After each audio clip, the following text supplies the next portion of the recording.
In this video, we're breaking down 1 hour of Attack on Titan's most brutal deaths, starting it off with Petra Rahl crushed by the female Titan. Petra Rahl was one of the most skilled soldiers in the entire Scout Regiment. She killed 58 Titans total during her career. That means 10 Titans she took down completely on her own, and 48 more she helped her teammates defeat. These numbers put her among the highest Titan kill counts ever recorded in the Scout Regiment's history. Captain Levi Ackerman personally chose her to join his Special Operations Squad because of her incredible combat record and her mastery of the ODM gear.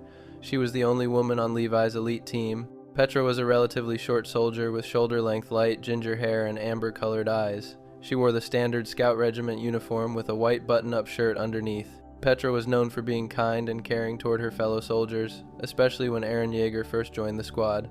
She acted almost like a big sister or mentor figure to him during his first month with the team. Despite her gentle personality, Petra was a fierce warrior when Titans were involved. The 57th Exterior Scouting Mission started like any other expedition beyond the walls. Petra and the rest of Levi's Special Operations Squad were tasked with protecting Eren as the Scout Regiment pushed deeper into Titan territory. Their mission, kept vague to most troops, was part of Erwin's plan to lure and capture the female Titan in the Forest of Giant Trees. The basement of Eren's childhood home in Shiganshina district supposedly contained secrets about the Titans that could change everything, but that was not the focus of this particular expedition. As the expedition progressed, things started going wrong. A mysterious Titan began killing Scout Regiment soldiers one by one. Black smoke signals went up across the formation, warning everyone that an abnormal Titan was nearby and slaughtering their comrades. Levi's squad entered the Forest of Giant Trees as planned, but Eren noticed something wrong.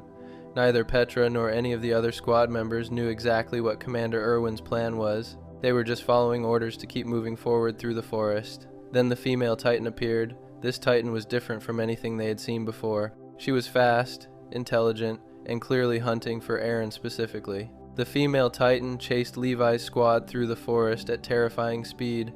Eren desperately wanted to transform and fight, but his squad kept yelling at him to trust them and keep running. Petra specifically begged Eren to believe in their abilities and not transform. She told him to place his complete trust in his comrades. Levi shot a sound grenade to calm everyone down and remind them of their jobs. The squad watched helplessly as the female Titan killed reinforcement soldiers who tried to slow her down from behind. Eren was on the verge of biting his hand to trigger his transformation, but Petra and the others convinced him to keep running. Eventually, Eren made the choice to trust his squad completely. He flew away on his ODM gear while Petra, Jin, Oluo Bozado, and Gunther Schultz stayed behind to fight the female Titan. From a distance, Eren watched his squad work together with almost perfect coordination. First, Eld grabbed the female Titan's attention as a distraction. Then, Petra and Oluo dove toward the female Titan at the exact same moment and sliced out both of her eyes with their blades. The female Titan was completely blinded. With the female Titan pressed against a tree and unable to see, Petra and the others slashed furiously at her arms. They cut deep into the muscles of both arms, trying to disable her completely. The plan was working perfectly. With her arms damaged and her eyes gone, they prepared to go for the killing blow on the nape of her neck. But then everything went wrong in seconds. The female Titan's right eye suddenly regenerated much faster than anyone expected. Petra noticed this and realized the female Titan had prioritized healing one eye over healing both eyes. This strategy let her see again much quicker than normal Titan regeneration should allow. Eld was in the middle of moving toward the female Titan's neck when she suddenly caught him with her regenerated vision. The female Titan opened her mouth and bit Eld's body completely in half. His blood sprayed everywhere as his top and bottom halves separated. Petra watched her teammate and close friend die right in front of her eyes. She stated out loud that it should be impossible for a Titan to regenerate that fast. The shock of watching Eld get killed paralyzed her completely.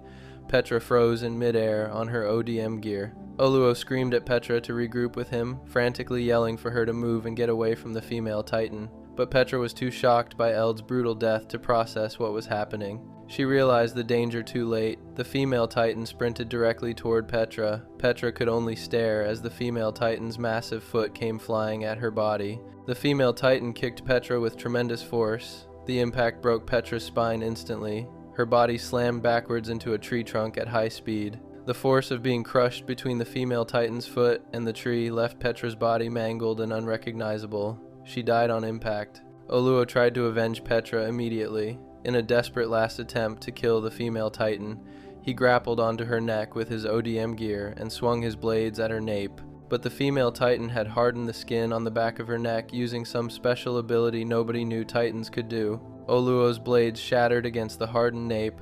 Before he could escape, the female Titan kicked Oluo out of the sky with a roundhouse kick. The kick broke his spine and ribs, killing him instantly. His body fell to the forest floor. Eren witnessed the entire squad get wiped out in less than a minute. Earlier, Annie out of Titan form ambushed and killed Gunther with ODM. Then Eld was bitten in half. Then Petra was crushed against the tree. Then Oluo was kicked to death. 4 elite soldiers with years of experience and incredible kill records were dead. Eren screamed in horror and rage. He immediately bit his hand and triggered his Titan transformation. His roar echoed through the entire forest. Both Mikasa Ackerman and Captain Levi heard Eren scream from different locations in the forest and immediately rushed toward the sound. Captain Levi arrived at the scene while Eren was fighting the female Titan. Levi found the bloody corpses of his entire squad scattered around the forest. The camera showed Levi's face as he looked at each body. When he reached Petra's corpse, the camera lingered on her mangled body pressed against the tree. Levi stared at Petra's body with a completely silent expression on his face. He said nothing. His face showed no obvious emotion, but something in his eyes revealed the pain he felt seeing his squad members dead. Levi eventually left to help rescue Eren from the female Titan. After Levi and Mikasa successfully rescued Eren, the scout regiment began their retreat back to the walls. But during the retreat, Titans started chasing the wagons, carrying the survivors and the bodies of fallen soldiers. 2 soldiers named Dieter and Jurgen had disobeyed orders and gone back to retrieve their friend Ivan's body. This caused Titans to follow them and chase the entire retreating formation. 1 Titan killed Jurgen during the chase. The scout regiment was traveling through open terrain with no trees or tall buildings nearby. This meant their ODM gear was useless for fighting. They could only try to outrun the Titans. Levi made a painful decision. He ordered the soldiers to throw the bodies of their dead comrades off the wagons. Getting rid of the weight would allow the horses to run faster and help them escape. The soldiers hesitated at first, their faces showing how much this hurt them, but they followed orders. One by one, bodies were thrown off the wagons to the Titans below. The Titans stopped to eat the corpses, which gave the living soldiers time to escape. Levi watched as each body was disposed of. When Petra's body was finally thrown from the wagon, Levi looked at her corpse with the exact same expression he had when he first found her body in the forest. That silent, pained look. Levi then gave Dieter a scout regiment badge, claiming it belonged to Ivan, but the badge actually came from Petra's uniform. Levi had taken it before her body was thrown. He gave up his own memento of Petra to help comfort the grieving soldier. The scout regiment finally returned to Walrose, battered and broken from the failed mission. Families and friends of the soldiers waited at the gates for their loved ones to return. Many soldiers never came back. The surviving scouts faced harsh criticism from civilians who complained about wasted taxes and blamed the soldiers for all the deaths. While the scout regiment was dealing with this hostile reception, an older man approached Captain Levi. The man introduced himself as Petra's father. He was clearly excited and proud. Petra's father told Levi that his daughter had sent him a letter recently. In the letter, Petra wrote about how she wanted to devote herself completely to Captain Levi. She talked about dedicating her entire life to serving under his command. Petra's father mentioned marriage, saying that his daughter was still too young to be thinking about settling down and getting married. He seemed concerned that Petra was too focused on her devotion to Levi and not thinking about experiencing other parts of life first. The father clearly had no idea that Petra was already dead. Levi said absolutely nothing in response to Petra's father. He just kept walking as the man spoke to him, but Levi clenched both of his fists tightly as he walked. His face looked sorrowful and pained. He could not bring himself to tell the man the truth at that moment. Petra's father would eventually learn his daughter was dead, but not from Levi. Years later, after many more battles and losses, Levi often thought about his fallen comrades. Petra appeared multiple times in his memories alongside the rest of his Special Operations Squad. When the Survey Corps finally defeated the Titans and ended the curse of Ymir, Levi had a vision. All the deceased members of the Survey Corps appeared before him one last time. Petra stood at the front alongside other fallen heroes. They all saluted Levi. He saluted them back as a tear rolled down his face. Petra Rawl's death hit hard because of several factors working together. The sound of the impact when her body struck the tree, the visual of her limp, broken corpse, the speed at which the entire elite squad was wiped out in under a minute, but more than anything, it was the look in Levi's eyes, that silent, pained expression when he found her body, the same expression when he watched her corpse get thrown to the Titans. the clenched fists when her father unknowingly told him about her devotion. Levi lost his entire handpicked squad in minutes, and Petra's death symbolized all of that loss compressed into one terrible moment. Before we move on, make sure to subscribe if you're enjoying this breakdown. Moving on, we have Erwin Smith eaten alive while charging the Beast Titan. Erwin Smith was the 13th commander of the Scout Regiment and one of the most brilliant military strategists in human history. He created the long-distance enemy scouting formation, a tactical approach that allowed the scouts to venture outside the walls while minimizing casualties from Titan encounters. Erwin was known for his exceptional intellect, unwavering determination, and ability to inspire absolute loyalty in his soldiers. He was a tall man with distinctive thick eyebrows and light hair. Erwin wore the standard Scout Regiment uniform with a green cloak bearing the Wings of Freedom symbol. Throughout his career, he led countless expeditions beyond the walls and made difficult decisions that cost hundreds of lives. Despite his cold and calculating exterior, Erwin carried tremendous guilt over every soldier who died under his command. His ultimate personal goal was to prove his father's theory about the world beyond the walls. When Erwin was a child, his father was a teacher who shared a secret theory with him. The theory suggested that the royal government had altered the memories of everyone inside the walls to control the population. Young Erwin repeated this theory to other children at school, not understanding the danger. The military police questioned his father, and shortly after, his father died in what was called an accident. Erwin knew the truth. His innocent question had gotten his father killed. This childhood trauma drove everything Erwin did as an adult. He joined the Scout Regiment not just to save humanity, but to reach the truth his father died for. The Battle of Shiganshina in Season 3 was the Scout Regiment's mission to reclaim Wall Maria from the Titans and reach the basement of Eren Jaeger's childhood home. The basement supposedly contained secrets that could change everything about how humanity understood the Titans and the world. The Scouts successfully sealed the hole in Wall Maria's gate using Eren's Titan hardening ability, but then everything went wrong. Reiner Braun, the armored Titan, was discovered hiding inside the wall itself. He transformed, and the Beast Titan appeared with a horde of other Titans from beyond the northern gate. The Beast Titan threw a massive rock that destroyed the inner gate of Shiganshina, trapping the Scouts' horses outside.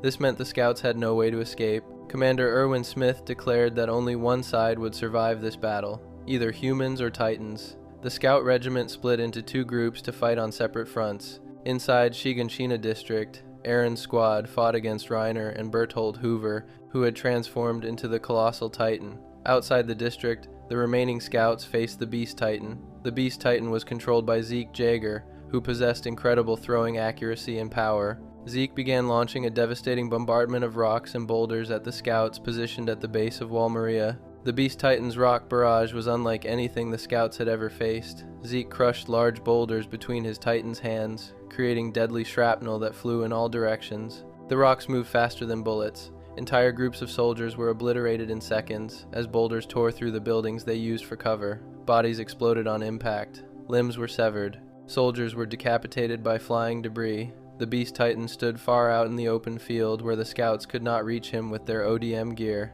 There were no tall buildings or trees nearby for the Scouts to use for mobility. They were completely trapped at the base of the wall with nowhere to run. The bombardment continued relentlessly. Wave after wave of rocks crashed down on the Scout positions. Blood pooled in the streets. The screams of dying soldiers filled the air. Within minutes, most of the Scout Regiment was dead. Only Commander Erwin Smith, Captain Levi Ackerman, and a group of new recruits who had just recently joined the Scouts remained alive. The new recruits were young soldiers with almost no combat experience. Many of them were teenagers. They huddled behind the wall, paralyzed with fear as their comrades were slaughtered around them. These recruits knew they were about to die. Levi asked Erwin if he had any plan to get them out of this situation. Erwin began to grieve. He thought about all the soldiers who had died under his command over the years. He realized they were going to fail. The mission would end in total defeat. His lifelong dream of reaching Eren's basement and learning the truth about the world would die here. Levi made the decision for him. Levi told Erwin to give up on his dream and die with the recruits. In exchange, Levi would use the distraction to reach the Beast Titan and kill it. This was the only way. Erwin seemed surprised at first, but then he smiled and nodded. He understood what had to be done. Erwin stood before the terrified recruits and explained the plan. They would charge directly at the Beast Titan on horseback. The charge was a suicide mission designed purely as a distraction. While the Beast Titan focused on killing them, Levi would use his ODM gear to approach from the side using the line of smaller Titans as a path. Levi would then attack Zeke directly and hopefully kill him. The recruits immediately understood they were being asked to die. One soldier named Flock asked Erwin to be honest.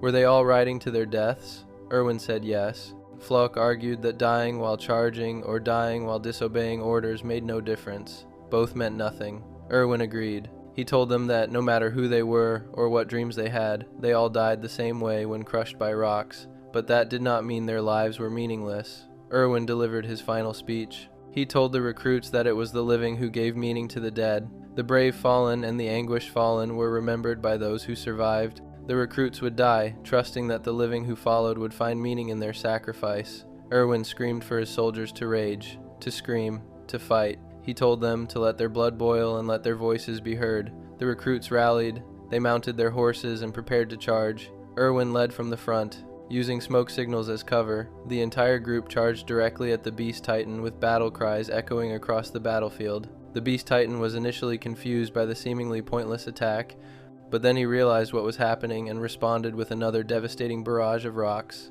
The charge was absolute carnage. Rocks tore through the charging soldiers within seconds. One recruit was decapitated immediately as a boulder struck his head. Horses and riders exploded into blood and gore as the projectiles hit them at incredible speed. Bodies were ripped apart mid-air, limbs scattered across the field. The soldiers kept charging anyway, screaming as they rode toward certain death. Erwin urged them forward, shouting for them to fight even as death surrounded them. A rock flew directly at Erwin at the front of the charge. The boulder struck Erwin in his left side, tearing through his waist area. The same rock continued through his horse's head and neck, killing the animal instantly. Erwin was thrown from his saddle. He hit the ground hard. In tremendous pain and bleeding heavily, Erwin lifted his head and smiled in determination. His horse collapsed dead beside him. Erwin fell unconscious from his injuries. The remaining recruits continued the charge without him. Almost all of them were killed within moments. The entire field became a graveyard of shattered bodies and dead horses. The few soldiers who survived kept riding until the Beast Titan's rocks killed them too. The distraction worked. While Zeke focused all his attention on the charging scouts, Captain Levi used his ODM gear to navigate through the line of smaller Titans. Levi reached the Beast Titan and attacked with incredible speed and precision. Levi sliced through Zeke's Titan body, cutting him out of the nape and severely injuring him. However, the cart Titan intervened and rescued Zeke before Levi could kill him. After the battle, a young soldier named Flock Forster found Commander Erwin still alive on the battlefield. Erwin was unconscious and mortally wounded from the rock that had torn through his waist. Flock carried Erwin's body back to Shiganshina district. At the same time, Armin Arlert had also been mortally wounded. Armin had sacrificed himself by allowing the Colossal Titan to burn him alive in order to create an opening for Eren to defeat Bertholdt. Both Erwin and Armin were dying. The scouts had one dose of Titan serum that could save either Erwin or Armin. Whoever received the serum would become a pure Titan and then eat Bertholdt to gain the power of the Colossal Titan, which would also heal them completely. This created an impossible choice. Levi had to decide who would live. Eren and Mikasa begged Levi to save Armin. Others argued that Erwin should be saved because his strategic mind and leadership were irreplaceable for humanity's survival. Levi initially decided to save Erwin. He prepared to inject the serum into Erwin's arm, but at that moment, Erwin's hand moved. Still unconscious, Erwin seemed to be dreaming. He muttered something about his father's question from childhood. Levi stopped. He remembered his earlier conversation with Erwin before the charge. Erwin had admitted that his true motivation was selfish. He cared more about reaching the basement and proving his father's theory than he did about humanity's survival. Levi realized that Erwin had carried this burden his entire life. Erwin had sacrificed hundreds of soldiers for his personal dream. He had become what he called a devil. Levi made his final decision. He chose to let Erwin rest. Levi gave the Titan serum to Armin instead. Armin transformed into a pure Titan, ate Bertholdt, and gained the Colossal Titan's power. Commander Erwin Smith died peacefully, never learning the truth he had spent his entire life chasing. The loss of Erwin Smith devastated the Scout Regiment and changed the course of the war. Hang Zoe became the 14th commander, but openly admitted she could never match Erwin's brilliance. The Scouts eventually reached Eren's basement and discovered the truth. They learned that humanity had not gone extinct outside the walls. Millions of people lived across the ocean in nations that viewed the people inside the walls as devils. Erwin's father's theory had been correct. The royal government had indeed altered everyone's memories, but Erwin never got to know this. His dream died with him on that battlefield. Levi carried immense guilt over choosing Armin instead of Erwin. He made a promise to Erwin before the charge that he would kill the Beast Titan. This promise became Levi's driving motivation for the rest of the series. Years later, Levi finally fulfilled this promise by severely injuring Zeke and forcing him into a position where he was ultimately killed.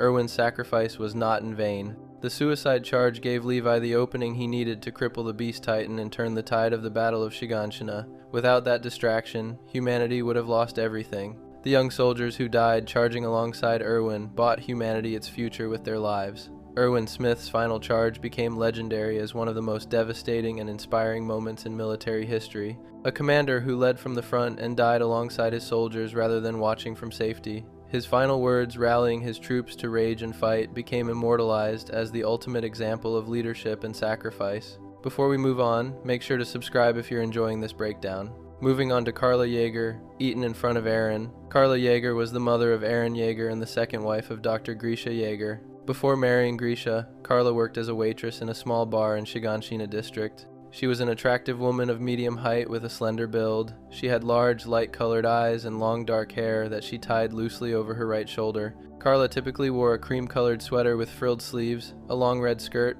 a white apron, and small tan boots. Carla was known for her kind and caring nature.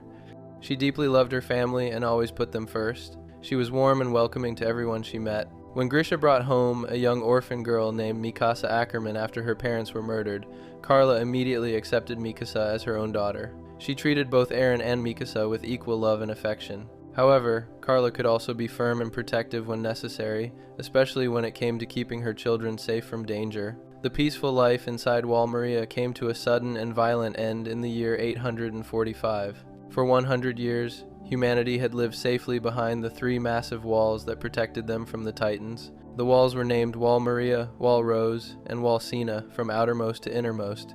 Shiganshina district sat at the southern edge of Wall Maria. On this particular day, Aaron and Mikasa had been out collecting firewood in the forest. When they returned home, Mikasa innocently mentioned to Carla that Aaron wanted to join the military when he got older. Specifically, Aaron wanted to join the Scout Regiment, the most dangerous branch of the military that ventured outside the walls to fight Titans and explore the world beyond. Carla immediately became upset. She lectured Aaron about how dangerous the Scout Regiment was. She reminded him that countless soldiers died on every expedition outside the walls. Carla tried to convince Aaron to abandon this dream. She even attempted to get Grisha to support her in forbidding Aaron from joining the military. But Grisha abruptly announced he had to leave for business and walked out of the house. Carla continued trying to dissuade Aaron from his plans. This led to an argument between mother and son. Aaron yelled at his mother and ran off, angry that she would not support his dreams. Carla asked Mikasa to look after Aaron and protect him from himself.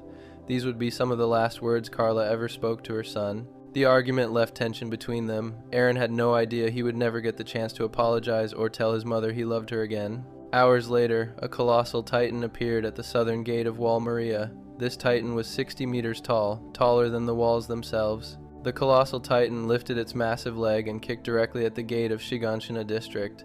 The impact was devastating. The gate exploded into countless pieces of debris. Massive chunks of the wall went flying in all directions. These pieces crashed down onto the houses and buildings throughout Shiganshina. One large piece of debris fell directly onto the Yeager family house. The house collapsed completely. Carla was inside when it happened. Heavy wooden beams fell on top of her, trapping her underneath the rubble. The weight of the debris crushed both of her legs. She could not move at all. Outside, Titans began flooding through the destroyed gate into Shiganshina district. For the first time in a century, Titans had breached Wall Maria. The city descended into chaos. Hundreds of Titans poured inside, immediately beginning to hunt and devour the terrified civilians. Screams filled the streets as people ran for their lives. Aaron and Mikasa rushed home and found their house destroyed. They saw Carla trapped beneath the heavy beams. Both children immediately tried to lift the debris off their mother. They pulled with all their strength, but they were not strong enough. The beams would not move. Carla could see the fear in their eyes. A Titan was approaching the house. This particular Titan would later become known as the Smiling Titan because of the unsettling smile permanently fixed on its face. The Smiling Titan was a 15-meter class Titan with a disproportionately large head. It moved slowly but deliberately toward the destroyed Jaeger house. Carla saw the Titan coming. She knew she was going to die. Carla began yelling at Eren and Mikasa to leave her and run to safety. She begged them to abandon her and save themselves. The children refused. They kept trying desperately to free her from the rubble. Tears streamed down their faces as they pulled at the beams. Then a soldier named Hannes arrived. Hannes was a member of the garrison regiment and an old family friend who had known the Jaegers for years. Carla immediately ordered Hannes to take Eren and Mikasa and run away. She told him not to worry about her. Hannes initially refused. He ran forward toward the approaching Smiling Titan, declaring that he would kill it and save all three of them. Hannes drew his blades and prepared to fight. But as he got closer to the Titan and saw its massive size and terrifying appearance, Hannes froze. Fear overwhelmed him. He realized he was no match for the Titan. He would die if he tried to fight it. Hannes made the agonizing decision to save the children instead of trying to rescue Carla. He ran back and physically grabbed both Eren and Mikasa. Eren screamed and fought against Hannes, desperately trying to break free and save his mother, but Hannes held him tight and began running away from the house. Carla watched them leave. Once Eren and Mikasa were out of earshot, Carla stopped being brave. She whispered that she did not want to be left alone to die. Tears poured down her face, but she knew this was the only way her children would survive. The Smiling Titan reached the destroyed house. It bent down and reached its massive hands into the rubble. The Titan grabbed Carla's body and lifted her up out of the debris. Carla dangled helplessly in the Titan's grip. Eren looked back over Hannes' shoulder as they ran away. He watched in absolute horror as the Smiling Titan held his mother in both hands. The Titan crushed and immobilized Carla with tremendous force. Blood sprayed from her mouth as the Titan squeezed her body. Then the Smiling Titan opened its mouth wide and bit down. The Titan bit Carla in half. Blood exploded everywhere as the Titan's teeth closed. The lower half of Carla's body fell to the ground. The Smiling Titan chewed and swallowed the upper half of her body. Eren watched the entire thing happen. He could not look away. The image burned itself permanently into his mind. His mother, the woman who had loved him unconditionally his entire life, was eaten alive right in front of him, and there had been nothing he could do to save her. Eren screamed until his voice gave out. Mikasa held him as they both sobbed. Hannes kept running, tears streaming down his own face, consumed by guilt and self-hatred for his cowardice. Carla Jaeger's death in the first episode of Attack on Titan was the inciting incident that defined the entire series. It established the brutal reality of the world and the existential horror of the Titan threat. The scene did not shy away from showing the violence. The anime depicted Carla being crushed and blood spraying as she was bitten. The manga version was even more graphic, showing Carla's internal organs spilling from her mouth as the Titan squeezed her, but the true brutality of the scene came from the emotional devastation. The camera focused on Eren's face as he watched his mother die. His expression of pure horror, helplessness, and rage communicated everything. This single moment transformed Eren from a normal boy into someone consumed by hatred. Carla's death gave Eren his singular motivation, to kill every single Titan in existence. He joined the 104th Cadet Corps as soon as he was old enough. He trained obsessively. He put himself in constant danger, all of it driven by the memory of his mother being eaten while he could only watch. The death also affected Hannes deeply. He carried tremendous guilt over his failure to save Carla for the rest of his life. 5 years after Carla's death, Hannes would encounter the same Smiling Titan again. This time he tried to fight it to redeem himself. The Smiling Titan killed and ate Hannes too, creating a cruel parallel to Carla's death. Years later, the identity of the Smiling Titan was revealed in one of the most shocking twists in the series.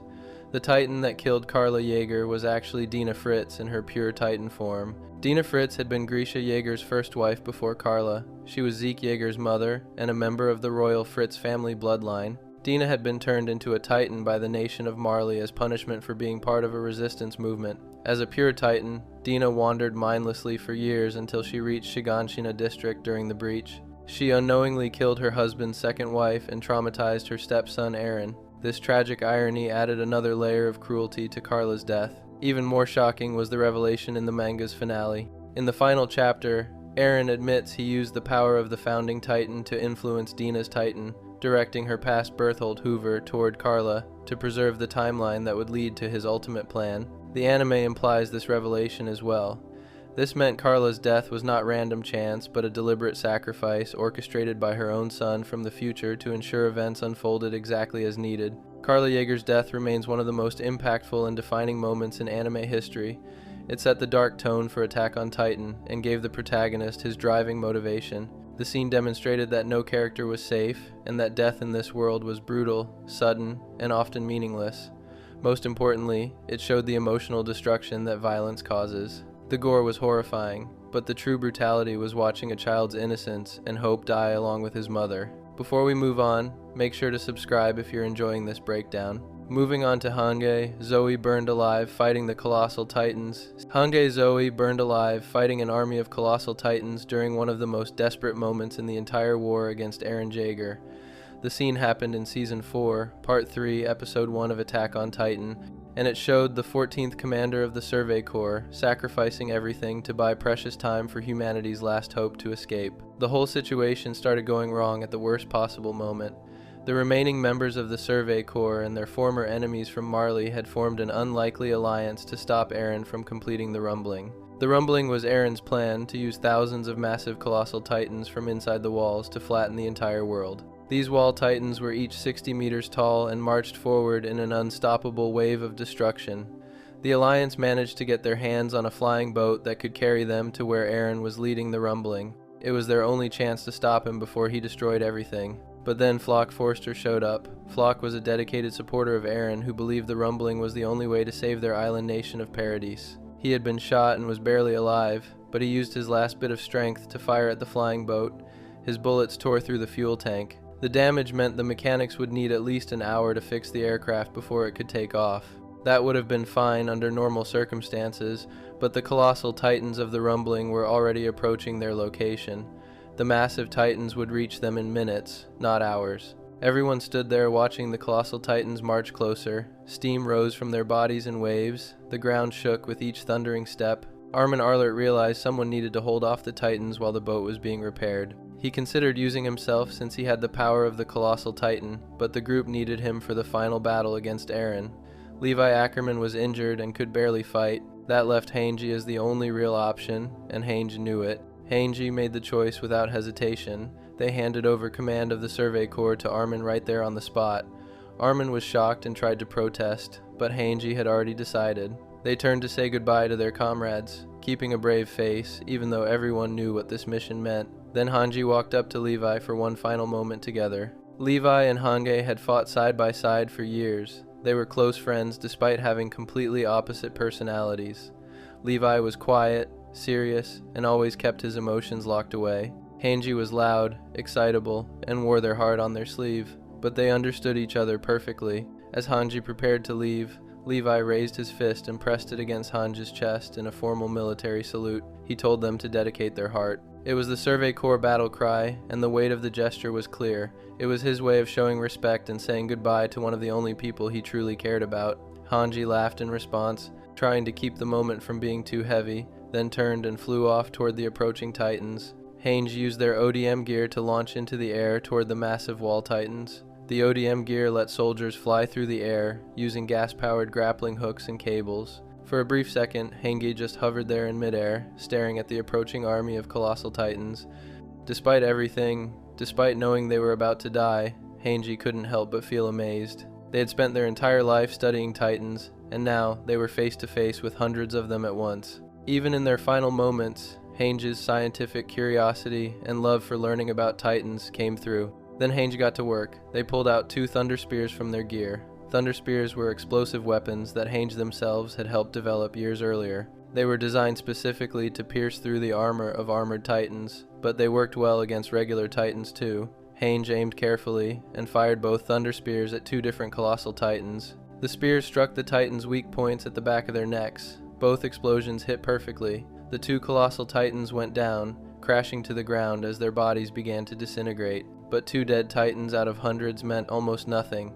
Hange realized they needed more time, so they switched from Thunder Spears to regular blades. The blades were the standard weapon for killing Titans. Soldiers would use their ODM gear to get close enough to slice the weak point at the nape of the neck.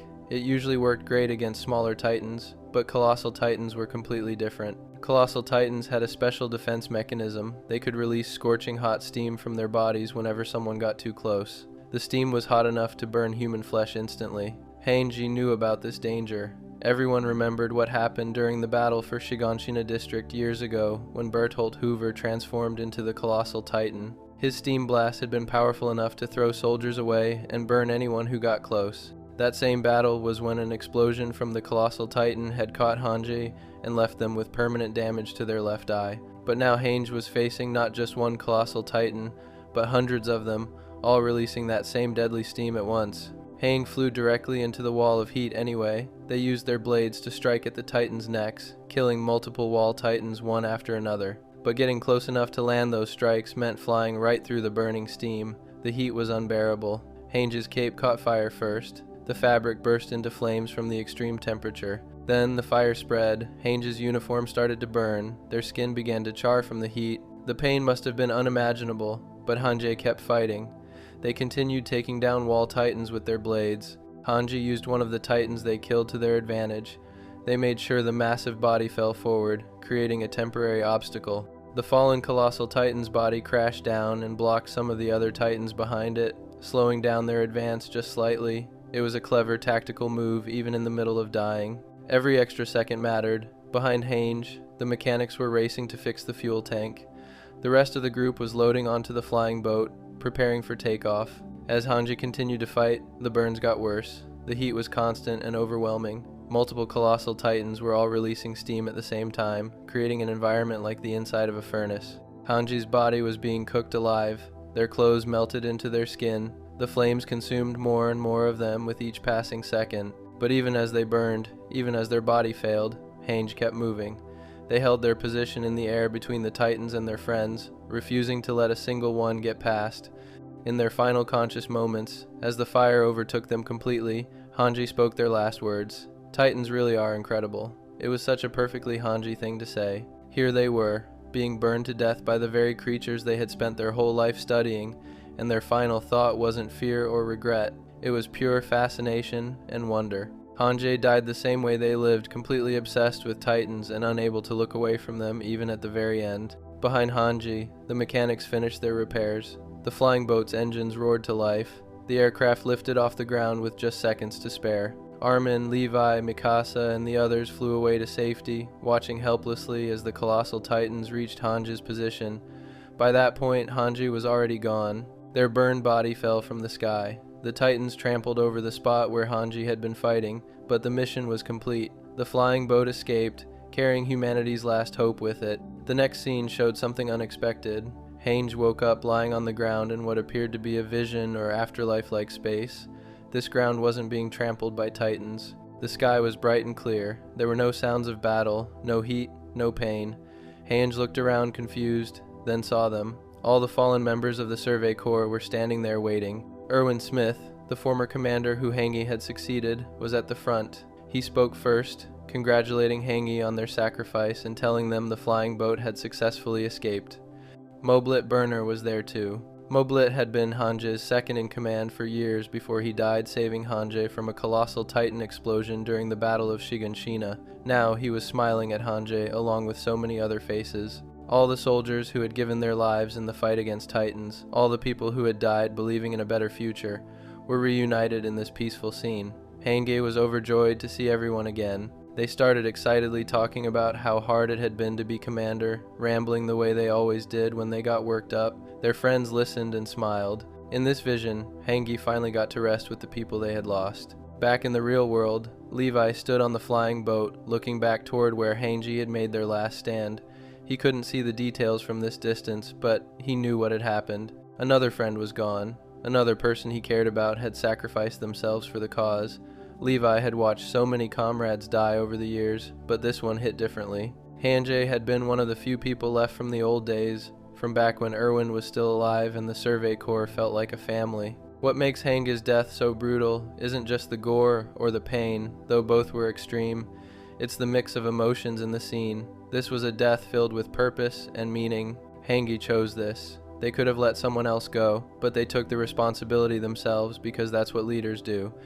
There was no fear in Hange's final moments, only curiosity and determination. At the same time, it was absolutely horrifying to watch. Seeing someone burn alive is one of the worst ways to witness a death. The flames, the melting uniform, the charred skin, the anime didn't shy away from showing how painful and violent it was. But somehow, despite the horror, there was also peace.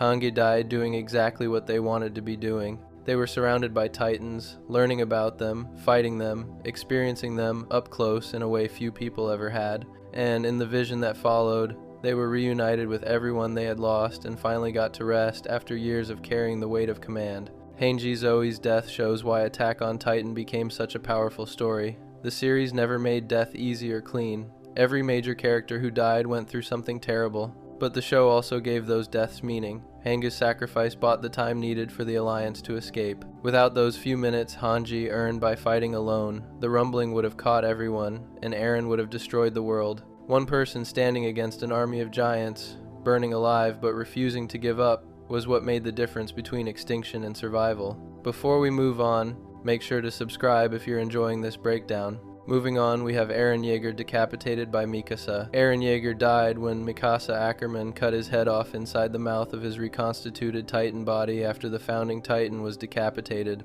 This happened in the finale of Attack on Titan, specifically Attack on Titan: The Final Chapters, Special 2, which aired in 2023. The scene showed the end of everything the series had been building toward for over 10 years. The boy who swore to kill all Titans became the monster that nearly destroyed the world, and the girl who loved him most became the one who had to stop him. The final battle took place during what the world later called the Battle of Heaven and Earth. Eren had activated the rumbling, releasing countless colossal Titans from inside the walls of Paradise Island. Estimates suggest hundreds of thousands of these massive Titans marched across the planet, crushing everything in their path.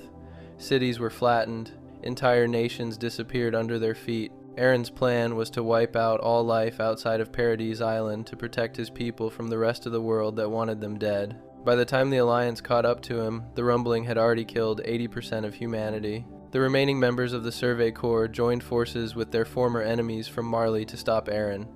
Mikasa, Armin, Levi, Reiner, Annie, Pieck, Jean, and Connie all fought together. They knew Eren had to be stopped, even if it meant killing their friend. But Eren wasn't making it easy. He had transformed into the Founding Titan, a form unlike anything anyone had ever seen before. Eren's Founding Titan looked like a nightmare brought to life. It was a massive skeletal creature with an enormous rib cage that stretched hundreds of meters long. The skeleton was so huge that the 60-meter-tall colossal Titans marched underneath it like ants. Eren's human body hung suspended inside the Titan, connected to the spine by strange tendril-like structures. The upper body dangled there like a puppet on strings. The legs and pelvis were tiny compared to the rest of the form, but they still stood taller than the walls that had protected humanity for 100 years. This wasn't just a Titan. It was a god of destruction, and Eren controlled every inch of it. The Alliance fought desperately on the back of the Founding Titan as it marched forward. Eren summoned dead Titans from the past to defend himself.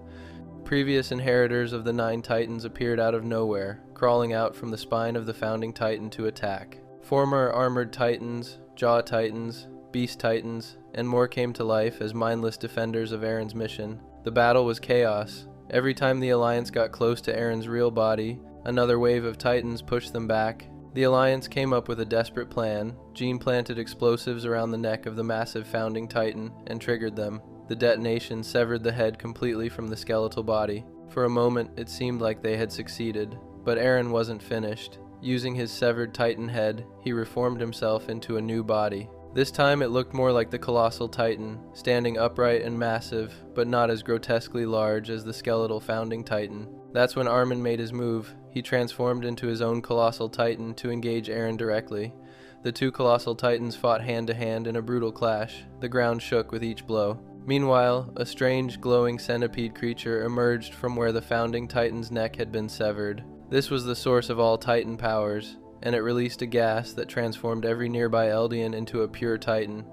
Jean and Connie were among those transformed, adding to the horror. During this chaos, Mikasa realized something. She had spent the entire battle struggling with what she knew she had to do. She loved Eren. She had loved him since they were children. He had saved her life when her parents were murdered. He gave her a red scarf to keep her warm and welcomed her into his family. For years, Mikasa's entire world revolved around protecting Eren and staying by his side. The thought of killing him broke something inside her. But as the battle raged on, Mikasa understood that she was the only one who could end this.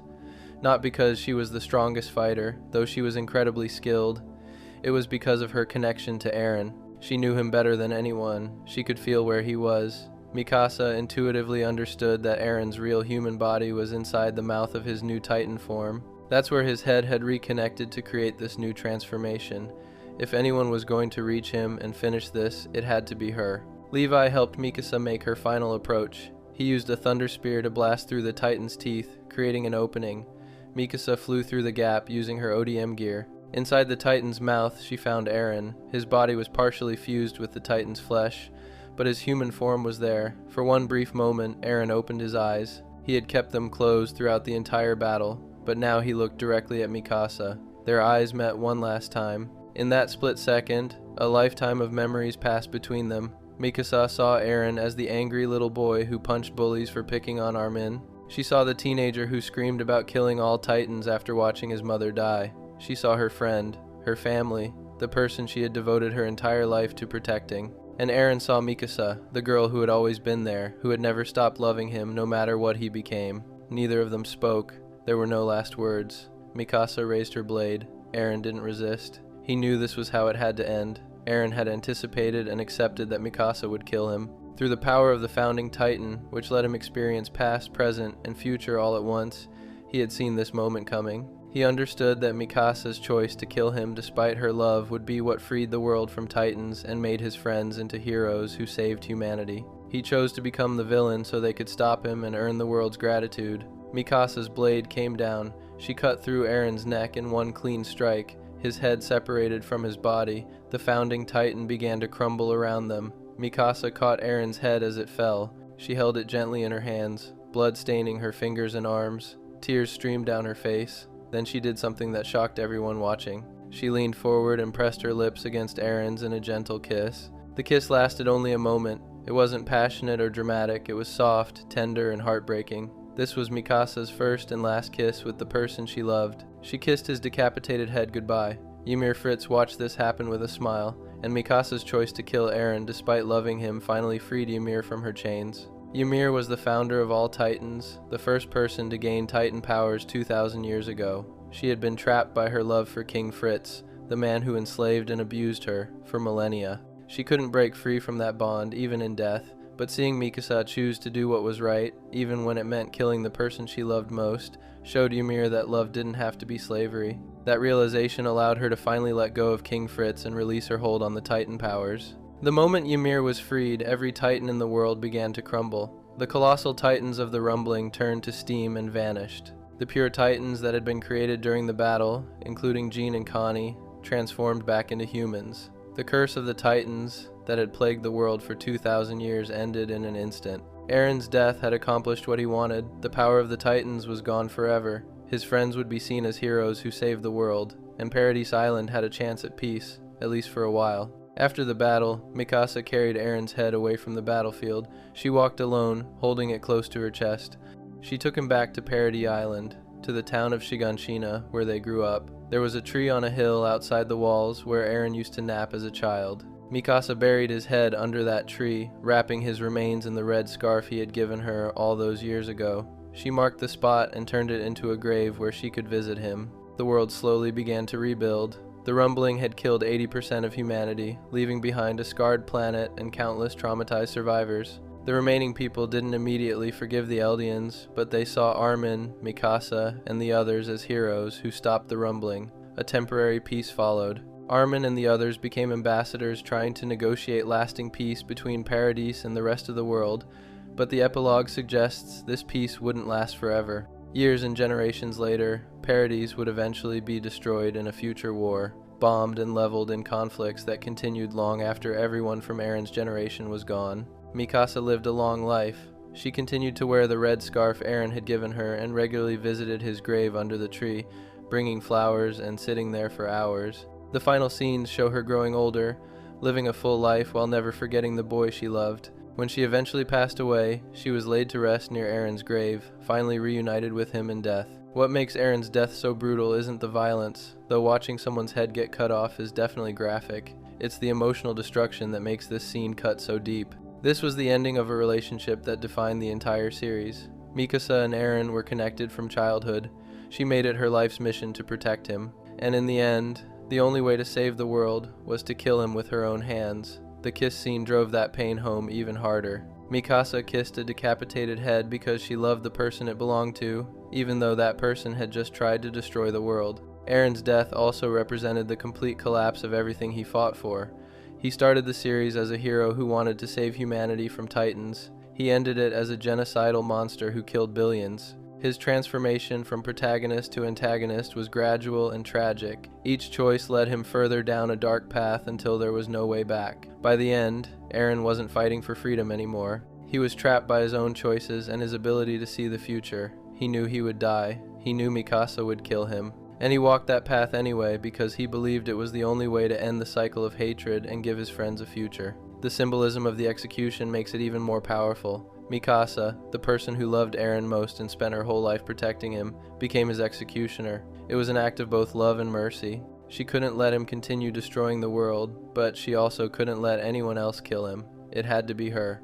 That final look they shared before she struck showed that Eren understood. He was grateful, he was ready, and he died with a small smile on his face, knowing that Mikasa would be the one to set him free. Eren Yeager's death shows why Attack on Titan became such an unforgettable story. The series never gave easy answers or simple hero versus villain plots. It showed how good people can become monsters when pushed far enough.